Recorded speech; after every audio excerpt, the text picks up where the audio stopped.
ಅದ್ಭುತ ಅನುಭವ. ನಾನು ನನ್ನ ಪ್ರದೇಶದಲ್ಲಿ ಬೀದಿಯಲ್ಲಿ ನಿಯಮಿತವಾಗಿ ಪ್ರಯಾಣಿಸುತ್ತಿದ್ದೆ. ಅವಳ ಮುಂಚಿನ 30 ವಯಸ್ಸಿನ ಮಹಿಳೆ. ತುಂಬಾ ಸುಂದರವಾಗಿದ್ದಳು, ಆದರೆ ನನ್ನ ದೇಹವನ್ನು ಬಹಳಷ್ಟು ಆಕರ್ಷಿಸಿತು. ಆಕೆಯ ಸ್ತನಗಳು ಸಾಮಾನ್ಯ ಮನುಷ್ಯನನ್ನು ಎಚ್ಚರಿಸುವುದು ಮತ್ತು ಅವಳ ರಾತ್ರಿಯಿಂದ ಮತ್ತು ಕೆಲವೊಮ್ಮೆ ಸೀರೆಯಿಂದ ಹೊರಹಾಕುವಷ್ಟು ದೊಡ್ಡದಾಗಿದೆ. ಆ ರಾತ್ರಿಯಲ್ಲಿ ಅದ್ಭುತವಾದದ್ದು. ನಾನು ಹಾದು ಹೋದಾಗ ಮತ್ತು ತಂಪಾದ ತಂಗಾಳಿಯಲ್ಲಿ ಸಂಜೆಯ ಸಮಯದಲ್ಲಿ ಅವಳ ಬಾಲ್ಕನಿಯಲ್ಲಿ ನಿಂತು ನೋಡಿ, ನಾನು ಆಗಾಗ್ಗೆ ಅವಳನ್ನು ನೋಡಲು ಮತ್ತು ಅವಳ ಕಣ್ಣುಗಳಲ್ಲಿ ನೇರವಾಗಿ ನೋಡಲು ಪೂರ್ಣ ಧೈರ್ಯದಿಂದ ಬಳಲುತ್ತಿದ್ದೇನೆ ಮತ್ತು ಅವಳನ್ನು ಮುಗ್ಧವಾಗಿ ನಗುವುದು.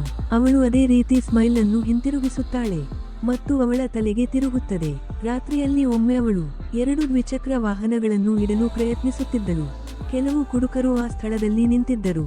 ವಾಹನವನ್ನು ನಿಲ್ಲಿಸುವಲ್ಲಿ ನಾನು ಅವರಿಗೆ ಸಹಾಯ ಮಾಡಿದೆ ಮತ್ತು ನಂತರ ನಾನು ಅವಳೊಂದಿಗೆ ಮಾತನಾಡಿದ ಮೊದಲ ಬಾರಿಗೆ ಅವಳು ಮುಸುಕು ಧರಿಸುತ್ತಿದ್ದಂತೆ. ಆ ಸಮಯದಲ್ಲಿ ಲೈಂಗಿಕತೆಯ ಬಗ್ಗೆ ಯಾವುದೇ ಆಲೋಚನೆಗಳು ಅಥವಾ ಚಿಂತನೆ ಇರಲಿಲ್ಲ. ಅವಳು ನನಗೆ ಧನ್ಯವಾದ ಮತ್ತು ಒಂದೇ ಬಾರಿಗೆ 1 ಕಪ್ ಕಾಫಿಯನ್ನು ತನ್ನ ಮನೆಗೆ ಆಹ್ವಾನಿಸಿದಳು. ನಾನು ಅದನ್ನು ಒಪ್ಪಿಕೊಂಡೆ ಮತ್ತು ಮೊದಲ ಮಹಡಿಯಲ್ಲಿ ತನ್ನ ಮನೆಗೆ ಹೋದನು. ನಾನು ಅವಳೊಂದಿಗೆ ಕಾಫಿ ಕುಡಿಯುತ್ತಿದ್ದಾಗ ಮತ್ತು ನನ್ನ ಕೆಲಸದ ಬಗ್ಗೆ ಅವಳೊಂದಿಗೆ ಮಾತಾಡುತ್ತಿದ್ದ ಮತ್ತು ಅವಳ ಕುಟುಂಬದ ಜೀವನದ ಬಗ್ಗೆ ನಾನು 1 ದಶಕದಿಂದಲೂ ನನಗೆ ತಿಳಿದಿದೆ ಎಂದು ಭಾವಿಸಿದೆ. ನಂತರ ಆಕೆಯ ಪತಿ ಆಸ್ಟ್ರೇಲಿಯಾದಲ್ಲಿದ್ದಾಗ ಅವಳು ಪ್ರೀತಿಯ ಹತಾಶೆ ಎಂದು ಅರ್ಥಮಾಡಿಕೊಂಡೆ. ಆಕೆಯು 2 ಹೆಣ್ಣುಮಕ್ಕಳನ್ನು ಹೊಂದಿದ್ದಳು ಮತ್ತು ಎಲ್ಲಾ 3 ಮಂದಿ ಶಾಲೆಯಲ್ಲಿ ಅಧ್ಯಯನ ಮಾಡುತ್ತಿದ್ದರು. ಅವಳು ಹತಾಶವಾಗಿ ಧ್ವನಿಸಿದರು.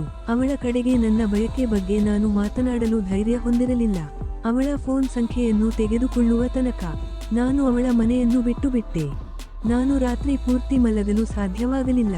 ನಾನು ತುಂಬಾ ತಾಳ್ಮೆ ಮತ್ತು ತೊಂದರೆಗೀಡಾದರು ಮತ್ತು ಕನಿಷ್ಠ ಅವಳನ್ನು ನಿಕಟವಾಗಿ ತಬ್ಬಿಕೊಳ್ಳುವುದು ಹತಾಶರಾಗಿದ್ದರು. ಸುಮಾರು 2.30 ಮಿಡ್ನೈಟ್ಗಳಲ್ಲಿ ಕರೆ ಮಾಡಲು ನನಗೆ ಧೈರ್ಯ ಸಿಕ್ಕಿತು. ನನ್ನ ಕೈಗಳು ನಡುಗುತ್ತಲೇ ಇದ್ದವು ಮತ್ತು ಧ್ವನಿ ಇತ್ತು. ರಾತ್ರಿಯ ಆ ಭಾಗದಲ್ಲಿ ನನ್ನ ಕರೆ ಪಡೆಯಲು ಅವಳು ತುಂಬಾ ಆಘಾತಕ್ಕೊಳಗಾಗಿದ್ದಳು. ಆರಂಭದಲ್ಲಿ ಪೂನಂ ನಿರಾಸಕ್ತಿಯಿಂದ ಕೂಡಿಕೊಂಡಳು ಮತ್ತು ನಂತರ ಅವಳು ತನ್ನ ಸಾಮಾನ್ಯ ಧ್ವನಿಯನ್ನು ಮರಳಿ ಬಂದಳು ಮತ್ತು ನಾವು ಚಾಟ್ ಮಾಡಲು ಪ್ರಾರಂಭಿಸಿದ್ದೇವೆ. ನಾನು ಸೆಕ್ಸ್ ಬಗ್ಗೆ ಮತ್ತು ಅವಳ ಬಗ್ಗೆ ನನ್ನ ಭಾವನೆ ಪ್ರಾರಂಭಿಸಲು ಅವಕಾಶಕ್ಕಾಗಿ ಕಾಯುತ್ತಿದ್ದ. ನಾನು ನನ್ನ ಧೈರ್ಯವನ್ನು ಒಟ್ಟುಗೂಡಿಸಿ ತನ್ನ ರಚನೆಯನ್ನು ಶ್ಲಾಘಿಸಲು ಪ್ರಾರಂಭಿಸಿದೆ. ನಾನು ಅವಳ ಫೋನ್ಗೆ ಹಾರೈಸುವೆನೆಂದು ಭಾವಿಸಬಲ್ಲೆವು ಮತ್ತು ನಾವು 2 ದಿನಗಳಿಂದಲೂ ಟೆಲಿಫೋನಿಕ್ ಲೈಂಗಿಕತೆಯನ್ನು ಹೊಂದಲು ಪ್ರಾರಂಭಿಸಿದ್ದೇವೆ. 4ನೇ ದಿನ ನಾನು ಎಂದಿನಂತೆ ಅವಳನ್ನು ಕರೆದುಕೊಂಡು ಹೋಗಿದ್ದೆವು ಮತ್ತು ಆಕೆಯು ತನ್ನ ಮನೆಯಲ್ಲಿಯೇ ಒಬ್ಬಳು ತನ್ನ ರಜಾದಿನಕ್ಕಾಗಿ ತನ್ನ ಸಹೋದರನ ಮನೆಗೆ ಹೋಗುತ್ತಿದ್ದಾಳೆ ಎಂದು ಹೇಳಿದರು. ನಾನು ತಕ್ಷಣವೇ ಮನೆಗೆ ಹೋಗುತ್ತೇನೆ ಎಂದು ಅವರು ಆರಂಭದಲ್ಲಿ ಪ್ರತಿಭಟಿಸಿದರು ಮತ್ತು ನಂತರ ಅವರು ಸರಿ ಹೇಳಿದರು.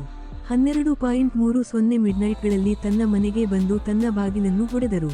ಪೂನಂ ಒಂದು ಸ್ಮೈಲ್ ತೆರೆಯಿತು ಮತ್ತು ನನಗೆ ಸ್ವಾಗತಿಸಿದರು. ನಾನು ಸಭಾಂಗಣದಲ್ಲಿ ಸೋಫಾ ಮೇಲೆ ಕುಳಿತು ನನ್ನ ಸಂಪೂರ್ಣ ದೇಹವು ನಡುಗುವುದು ಮತ್ತು ಬೆವರುವುದು. ಆದರೆ ಆಕೆಯ ಆರಾಮವನ್ನು ನೋಡಿದಾಗ ನಾನು ಸಾಂತ್ವನವನ್ನು ನಿರ್ವಹಿಸುತ್ತಿದ್ದೆ. ಲೇಸ್ವರ್ಕ್ ಸ್ಲೀವ್ಸ್ನೊಂದಿಗೆ ಕಪ್ಪು ರೇಷ್ಮೆಯ ರಾತ್ರಿಯನ್ನು ಅವಳು ಧರಿಸುತ್ತಿದ್ದಳು. ತೋಳಿನ ಮೇಲೆ ಸಣ್ಣ ಕೆಂಪು ಹೂವುಗಳು. ಅವಳ ಕಪ್ಪು ಸ್ತನಬಂಧವು ಗೋಚರವಾಯಿತು ಮತ್ತು ಅದರೊಳಗೆ 2 ಬೃಹತ್ ಬೂಟುಗಳು ಉಬ್ಬಿದವು. ಅವಳ ಮಾದಕ ಗುಲಾಬಿ ತುಟಿಗಳು ಮಾತನಾಡುತ್ತಿರುವಾಗ ಅವಳ ಸುಂದರವಾದ ನಿದ್ದೆ ಕಣ್ಣುಗಳು ಮತ್ತು ಯಾವುವೂ ಇಲ್ಲ.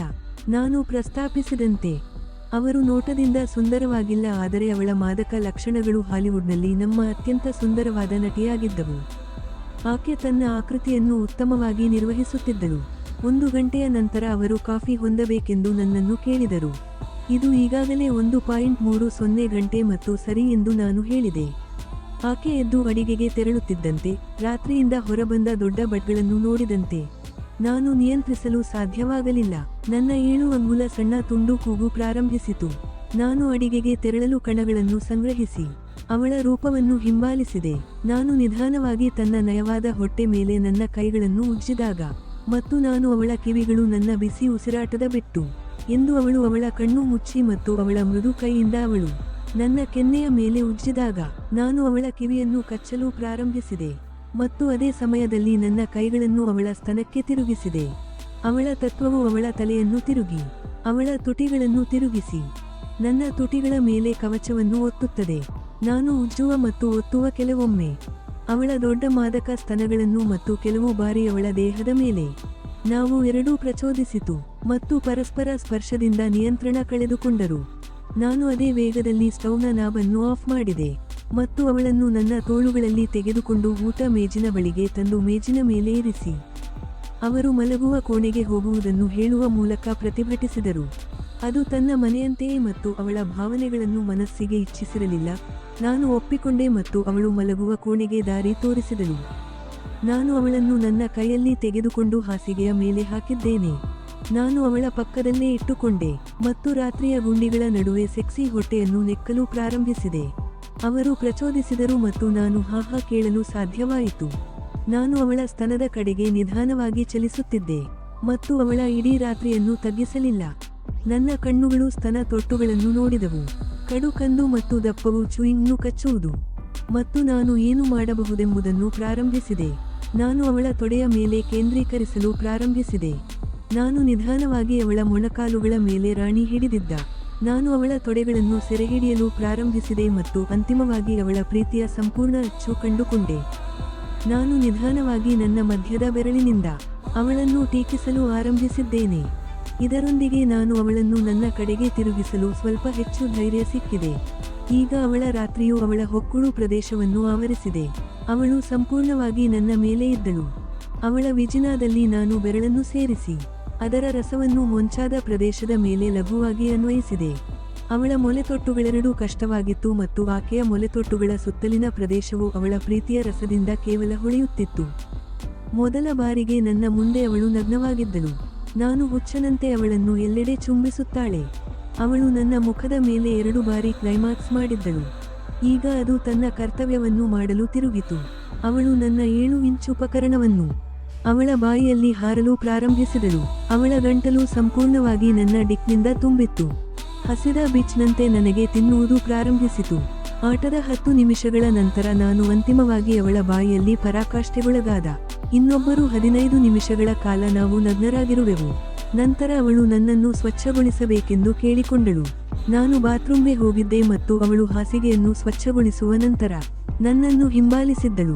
ಅವಳು ಬಾತ್ರೂಮ್ಗೆ ಬೆತ್ತಲೆಯಾಗಿ ಬಂದಳು ಮತ್ತು ನನ್ನ ಉಪಕರಣವನ್ನು ಸ್ವಚ್ಛಗೊಳಿಸುವ ನಂತರ ನಾನು ತಿರುಗಿ ಬಂದಾಗ ನನ್ನ ಕಣ್ಣುಗಳು ಅವಳ ಬಾಗುಗಳ ಮೇಲೆ ನೇರವಾಗಿದ್ದವು ಮತ್ತು ಅವಳು ನನ್ನ ಡಿಕ್ ತನ್ನ ಪುಸಿ ಮುಟ್ಟುತ್ತಿದ್ದಳು. ನಾನು ಅವಳನ್ನು ತಬ್ಬಿಕೊಳ್ಳುತ್ತಿದ್ದೆ. ಅವಳು ನನ್ನನ್ನು ಬಿಟ್ಟು ಹೋಗಬೇಕೆಂದು ಕೇಳಿಕೊಂಡಳು. ನನ್ನ ಡಿಕ್ ತನ್ನ ಪುಸಿಗೆ ನೋವುಂಟು ಮಾಡುತ್ತಿದ್ದಾಳೆ ಮತ್ತು ಅವಳ ಪುಸಿಯಲ್ಲಿ ನನ್ನ ಡಿಕ್ ಬಯಸುವುದಿಲ್ಲವೆಂದು ಯಾಕೆ ಹೇಳಿದೆ ಎಂದು ಕೇಳಿದಾಗ ನಾನು ನನ್ನ ಸೊಂಟದ ಮೇಲೆ ಸ್ವಲ್ಪ ಹೆಚ್ಚು ಧೈರ್ಯವನ್ನು ತೆಗೆದುಕೊಂಡಿದ್ದೇನೆ. ಅವಳು ನನ್ನ ಸೊಂಟದ ಸುತ್ತಲೂ ತನ್ನ ರೇಷ್ಮೆಯ ತೊಡೆಗಳನ್ನು ಹಿಡಿದಿದ್ದಳು. ನಾನು ಅವಳ ಹೊಬ್ಬುಗಳನ್ನು ಹೀರಿಕೊಂಡು ಅವಳ ಪುಸಿಗಳನ್ನು ಏಕಕಾಲದಲ್ಲಿ ನಾಶಮಾಡುವ ಅವಳ ಫ್ಯಾಂಟಸಿ ವಿವರಿಸಿದೆ. ಅವಳು ಅವಳ ತುಟಿಗಳನ್ನು ಬಿಟ್ ಮತ್ತು ನನ್ನ ಸೊಂಟವನ್ನು ನನ್ನ ಸೊಂಟದ ಸುತ್ತಲೂ ಇಟ್ಟುಕೊಂಡು ನನ್ನ ಫ್ಯಾಂಟಸಿ ಮಾಡಿದರೆ ಮಾತ್ರ ಅದನ್ನು ಮಾಡಲು ನನಗೆ ಅವಕಾಶ ಮಾಡಿಕೊಟ್ಟಳು. ಅವಳು ನನ್ನನ್ನು ಕೋಪಿಸಲು ಅವಕಾಶ ಮಾಡಿಕೊಡುವ ಕೋರ್ಸ್ ಥ್ರಿಲ್ ಮಾಡಿದ್ದಳು. ನಾನು ಅವಳ ತುಟಿಗೆ ಅವಳ ಕುತ್ತಿಗೆಗೆ ಚುಂಬನ ಪ್ರಾರಂಭಿಸಿ ಅಂತಿಮವಾಗಿ ನನ್ನ ನೆಚ್ಚಿನ ಪ್ರದೇಶವನ್ನು ತನ್ನ ಬಾಗಿದ ಮೇಲೆ ಸ್ಲಿಪ್. ನಾನು ಅವಳ ಬಬ್ಸ್ ಅನ್ನು ನೆಕ್ಕಲು ಪ್ರಾರಂಭಿಸಿದೆವು. ನಂತರ ಡಾರ್ಕ್ ಮೊಲೆತೊಟ್ಟುಗಳ ಅಗಿಯಲು ಪ್ರಾರಂಭಿಸಿತು. ಇನ್ನೊಬ್ಬಳನ್ನು ಇಷ್ಟಪಡುತ್ತಿದ್ದಾಗ ನಾನು ಅವಳ ಒಂದು ಕುರುಚಲು ಗಿಡವನ್ನು ಎಳೆದುಕೊಳ್ಳಲು ಇಷ್ಟಪಡುತ್ತೇನೆ, ಆದರೆ ನಾನು ಇನ್ನೂ ಅವಳನ್ನು ಹಿಡಿದಿದ್ದರಿಂದ ಅಸಹಾಯಕವಾಗಿತ್ತು. ನಿಧಾನವಾಗಿ ಅವಳು ಮೂರ್ಛೆ ಮಾಡಲು ಶುರುಮಾಡಿದಳು ಮತ್ತು ನಂತರ ನನ್ನ ಡಿಕ್ಕನ್ನು ಕಂಡುಕೊಳ್ಳಲು ಅವಳನ್ನು ಬಿಟ್ಟುಬಿಟ್ಟಳು. ಅವಳು ನಿಧಾನವಾಗಿ ನನ್ನ ಡಿಕ್ಕನ್ನು ತನ್ನ ರಂಧ್ರದಲ್ಲಿ ಸೇರಿಸಿಕೊಳ್ಳಲು ಪ್ರಾರಂಭಿಸಿದಳು. ಆಕೆ ಈಗಾಗಲೇ 3 ಮಕ್ಕಳ ತಾಯಿಯಾಗಿದ್ದು ಈಗ ಅವಳ ಪ್ರೀತಿಯ ರಸವನ್ನು ಅವಳ ಬೋರ್ಬ್ಸ್ನಲ್ಲಿ ಆಡುತ್ತಿದ್ದಾಳೆ. ನಾನು ಅವಳ ಮೊಣಕಾಲಿನೊಳಗೆ ಪ್ರವೇಶಿಸಬಹುದು. ನಾನು ನಿಧಾನವಾಗಿ ಅವಳನ್ನು ಫಕ್ ಮಾಡಲು ಪ್ರಾರಂಭಿಸಿದೆ ಮತ್ತು ಅವಳು ನನ್ನೊಂದಿಗೆ ಲಯದಲ್ಲಿ ಹೋದಳು. ಕೆಲವು ಪಾರ್ಶ್ವವಾಯುಗಳ ನಂತರ ಆಕೆಯು ನೆಲದ ಮೇಲೆ ಅವಳನ್ನು ವಿಶ್ರಾಂತಿ ಮಾಡಿ ಅವಳ ಮೇಲೆ ಮಲಗಲು ಕೇಳಿಕೊಂಡಳು. ನಾನು ಈಗ ಪೂರ್ಣ ವೇಗದಲ್ಲಿ ಅವಳನ್ನು ನಾಶಪಡಿಸುತ್ತಿದ್ದೆ ಮತ್ತು ನಿರಂತರವಾಗಿ ಅವಳ ಸ್ತನವನ್ನು ಹೀರಿಕೊಳ್ಳುತ್ತಿದ್ದೆ. ನಾನು ಇನ್ನೂ ನೆನಪಿಸಿಕೊಳ್ಳುವ ಲಯ. ನಾನು ಅವಳ ಪುಸಿಗೆ ಮತ್ತು ನನ್ನ ಬಾಯಿಯೊಡನೆ ಬಾಯಿಗಳಿಂದ ತುಂಬಿಕೊಳ್ಳುತ್ತಿದ್ದೇನೆ. ಮಧ್ಯದಲ್ಲಿ ನಾನು ಅವಳ ತುಟಿಗಳನ್ನು ಹೀರಿಕೊಂಡು ನನ್ನ ಪ್ರೀತಿಯ ರಸವನ್ನು ನನ್ನ ಎಡಬೆರಳಿನಿಂದ ತೆಗೆದುಕೊಂಡು ಅವಳ ಬೋರ್ಗಳಲ್ಲಿ ಅದನ್ನು ಬಳಸುತ್ತಿದ್ದೆ. ಅವಳು ಅದನ್ನು ಪ್ರೀತಿಸುತ್ತಿದ್ದಳು ಮತ್ತು ನನ್ನ ಕಿವಿಗಳನ್ನು ಕಚ್ಚಿ ಹೋದಳು. ನನ್ನ ಭುಜದ ಮೇಲೆ ಕೊಳಕು ಪದಗಳನ್ನು ಬಳಸಿ ನಾನು ಅವಳನ್ನು ಕೇಳಲಿಲ್ಲ. ಹೊಟ್ಟೆ ಕುದಿಯಲು ಪ್ರಾರಂಭಿಸುವ ಮೊದಲು ಇದು ಕೆಲವು ನಿಮಿಷಗಳ ಹಿಂದೆ ಹೋಯಿತು ಮತ್ತು ಅಂತಿಮವಾಗಿ ಅವಳ ಹೊಟ್ಟೆ ತನಕ ಅವಳನ್ನು ತುಂಬಲು ಸಿದ್ಧವಾಗಿದೆ. ನಾನು ಕಮ್ಮಿಂಗ್ ಎಂದು ನಾನು ಹೇಳಿದೆ ಮತ್ತು ಅವಳು ನನ್ನಲ್ಲಿ ಕಮ್ ಎಂದು ಕೇಳಿಕೊಂಡಳು. ನಾವು ಎರಡೂ ಒಟ್ಟಿಗೆ ನಾನು ಅವಳನ್ನು ಸ್ವಲ್ಪ ಹೆಚ್ಚು ಸಮಯಕ್ಕೆ ಬಿದ್ದು ಕೊನೆಗೆ ಬಂದೆ. ಆಕೆಯು ತನ್ನ 2 ಬೆರಳುಗಳನ್ನು ತನ್ನ ಗುಂಪಿಗೆ ಸೇರಿಸಿ ಮತ್ತು ನಮ್ಮ ಮಿಶ್ರಿತ ಪ್ರೇಮ ಉತ್ಪನ್ನವನ್ನು ರುಚಿ ಹಾಕಿದ್ದಳು. ನನ್ನ ಮೊದಲ ಫಕ್ ಅವಳಿಂದ ಉತ್ತಮವಾಯಿತು. ಅದರ ನಂತರ ನಾವು ಮತ್ತೊಮ್ಮೆ ಮಾಡಲು ಬಯಸಿದ್ದೆವು, ಆದರೆ ಅದು ಈಗಾಗಲೇ 6 ಗಂಟೆ ಆಗಿತ್ತು. ಇದು ನನ್ನೊಂದಿಗೆ ನನ್ನ ಮೊದಲ ಮತ್ತು ಅಂತಿಮ ಎನ್ಕೌಂಟರ್ ಎಂದು ನಾನು ಭಾವಿಸಿದೆ, ಆದರೆ ಅದು ಎಂದಿಗೂ ಸಂಭವಿಸಲಿಲ್ಲ.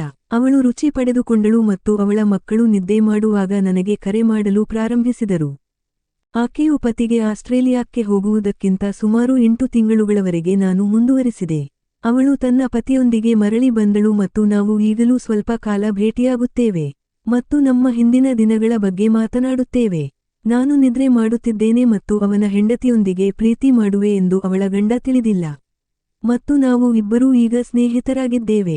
ಕೆಲವು ದಿನಗಳಲ್ಲಿ ಅವನು ತನ್ನ ಮನೆಗೆ ತೆರಳಿದಾಗ ಅವಳು ನನ್ನೊಂದಿಗೆ ಸಮಯ ಕಳೆಯುತ್ತಾನೆ, ಆದರೆ ರಾತ್ರಿಯಲ್ಲಿ ಅಲ್ಲ.